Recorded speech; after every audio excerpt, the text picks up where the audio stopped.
Με αφορμή το Σύνταγμα. Να είστε καλά. Σας ευχαριστούμε για την Εγώ ευχαριστώ πάρα πολύ. Και θέλω να σας ξεκινήσω με το Σύνταγμα.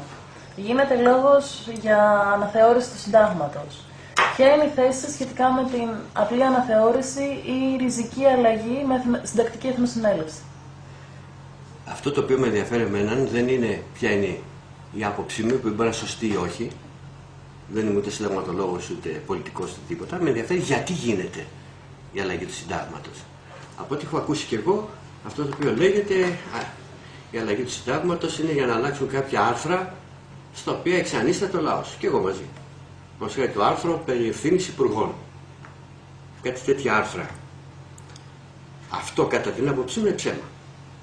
Γιατί αν θέλαμε να αλλάξουμε, παραδείγματος χάρη, 3 άρθρα του συντάγματος και το θέλει όλη η Βουλή, γιατί από ό,τι φαίνεται όλη η Βουλή το θέλει, τότε θα συνέρχεται η Βουλή συνταγματικά και θα έκανε αναστολή του τάδε άρθρου του συντάγματος, σύμφωνα, και θα τελειώσει το θέμα. Για να μην γίνεται αυτό, διότι να συμβαίνουν, ή δεν θέλουν να αλλάξουν τα σημεία αυτά του συντάγματος, ή χρειάζεται μια ευρύτερη αναθεώρηση για άλλους λόγους. Για να δούμε ποιοι είναι αυτοί οι άλλοι λόγοι. Το σύνταγμά μας δεν είναι εναρμονισμένο με τις συνθήκες σύνδεσης με την Ευρώπη. Με βάση στις συνθήκες σύνδεσης, το ευρωπαϊκό δίκαιο υπερισχύει όλου του νομικού συστήματος της Ελλάδας και όλων των άλλων κρατών. Άρα, οι αποφάσεις της Ευρώπης υπερισχύουν και του συντάγματος. Γι' αυτό βλέπετε ότι όλη αυτή την ιστορική περίοδο που βρισκόμαστε μέσα στην Ευρωπαϊκή Ένωση, πολλές φορές λέμε καταστρατηγείται το Σύνταγμα. Είναι αντισυνταγματικό αυτό. Είναι αντισυνταγματικό το άλλο. Ξεσηκώνει το λαός. Πραγματικά είναι αντισυνταγματικό. Είναι μεν αντισυνταγματικό, αλλά οι αποφάσεις της Ευρωπαϊκής Ένωσης υπερτερούν το Συντάγματος. Αυτό δεν μας το έχει πει κανένας. Και κακώς.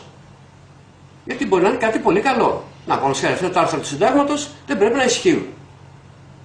Άρα λοιπόν χρειαζόμαστε μια αναθεώρηση του Συντάγματος προκειμένου να εναρμονιστεί με το κοινοτικό δίκαιο, έτσι ώστε οι αποφάσεις των μελλοντικών κυβερνήσεων που θα υπακούουν σε ευρωπαϊκά κέντρα να μην είναι και αντισυνταγματικές.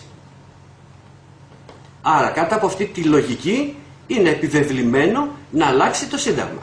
Αλλά το ερώτημα το οποίο τίθεται και δεν θα σας απαντήσω, αυτό είναι θέμα του κάθε πολίτη να απαντήσει, θέλουμε να εναρμονιστούμε με τις αποφάσεις της Ευρωπαϊκής Ένωσης σε όλα ή δεν θέλουμε? Δηλαδή τίθεται απ' αρχής τώρα πλέον σε νομικό επίπεδο, εάν πλέον ανεπιστρεπτεί για πολλές δεκαετίες πλέον θέλουν να είμαστε και νομικά συνδεδεμένοι με κάθε απόφαση της Ευρωπαϊκής Ένωσης, που δεν ενδιαφέρει μόνο τον οικονομικό παράγοντα, το οικονομικό πεδίο, αλλά και κάθε πεδίο της κοινωνικής μας, ίσως και θεολογικής μας δομής. Αυτά θα τα δούμε. Άρα λοιπόν αυτό είναι το ερώτημα, και όχι αν θέλουμε να γίνει αναθεώρηση του συντάγματος ή όχι. Αυτό θα το κρίνει ο καθένας από εμάς, αν είναι γνώστης αυτών των πραγμάτων. Και ποιος θα μας ενημερώσει? Υπεύθυνοι να μας ενημερώσουν είναι αυτοί που γνωρίζουν.